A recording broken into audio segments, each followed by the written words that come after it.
AP BJP నేతలు చాలా మంది ఆ పార్టీని వీడుతున్న సమయంలో కేంద్ర మాజీ మంత్రి కృష్ణంరాజు మాత్రం పార్టీ కోరితే తాను పార్లమెంటుకు పోటీ చేయడానికి రెడీ అంటున్నారు.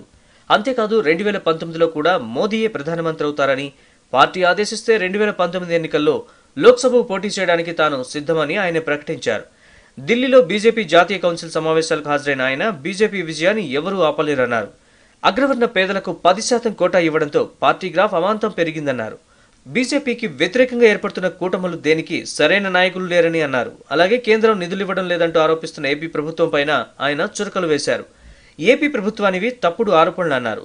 పోలవరానికి ఎన్డీఏ ప్రభుత్వం ప్రణాళిక ప్రకారమే నిధులిస్తోందని చెప్పారు.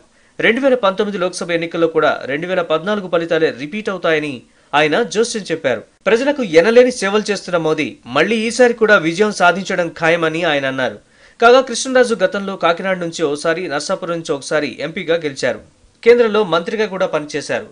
అనంతరం కొద్ది కాలంగా రాజకీయంగా యాక్టివ్గా లేరు. పార్టీ కార్యక్రమాల్లోనూ చురుగ్గా లేరు. అయితే ఈ ఎన్నికల్లో పోటీ చేయడానికి మాత్రం ఆయన కొద్ది కాలంగా సుముఖంగా ఉన్నారు.